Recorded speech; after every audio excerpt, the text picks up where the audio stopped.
The most frequent conversation that I have with teachers is not, this is so hard. I'm having a hard time. This is really stressful. It's more, I just want to make sure my kids are getting what they need. So it's really just their desire, their deep desire to provide the same level of instruction virtually as they would do in the classroom.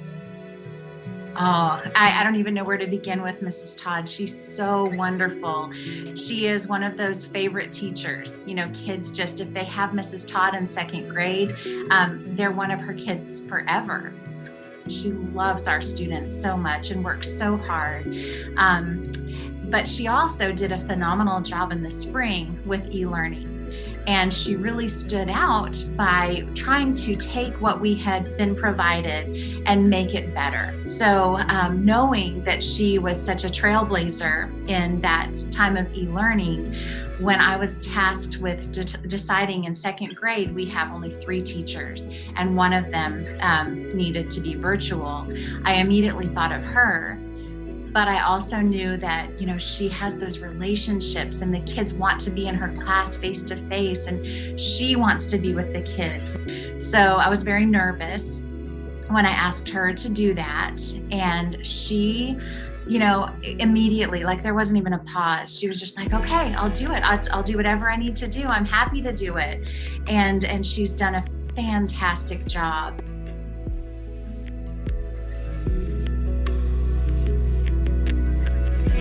It feels fitting that we're having this conversation over Zoom because I know that Zoom is now your classroom environment. Yes. So tell me a little bit about that.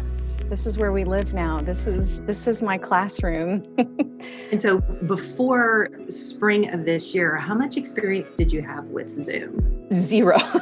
like most of the world, I had no experience at all with Zoom. What is Zoom? And now it's, it's a verb, it's a noun, it's part of our everyday vocabulary. So we always start the day with morning meeting where we just kind of work to build community, which, has probably proven to be one of the most difficult things about this job this year is building that community and making those connections. And then the rest of the day is a mix of synchronous learning where we're online together and I am teaching the lesson and I am pulling small groups.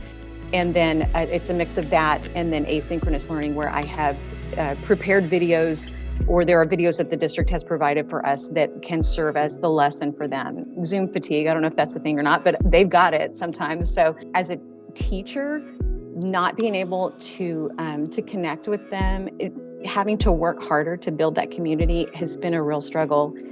And not being able to just peek over their shoulder while they're working and see are they getting it? Are they not getting it? Should I pull them back to my table and spend a little more time with them? I don't have that luxury. And so I feel like I'm not gonna be able to meet their needs as well as I would if they were in the classroom. And that's the thing that I think about a lot.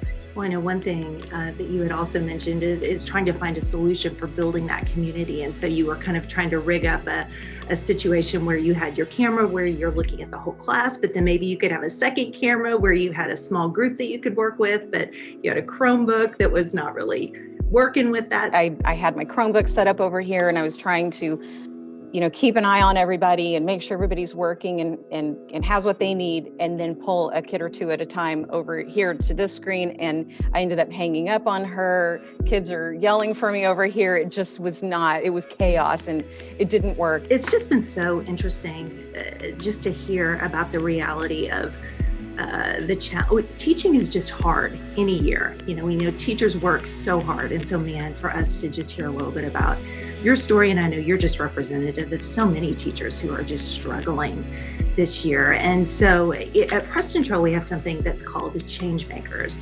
And it's just really a chance for everyone across Preston Trail to come together, and they just give a couple of extra dollars to bless somebody in our community. And we know alone a couple of dollars isn't going to do much, but when we all come together, our hope is that we can have an impact. And so one of the things that we know is just your heart is for your students. And it's been so cool just to hear about your desire to connect with them. So we would love to help you out a little bit.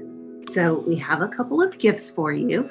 And these gifts represent the generosity of a whole bunch of people. So first, we would love to give you a new MacBook. And our hope is that that is going to be another camera that you can have that might work a little better than that Chromebook, but that will allow you to have those small groups and maybe interact with your kids a little bit better. And then in addition to that, we also just have a gift basket. We went on the website for Shawnee Trail and we saw some of your favorite things.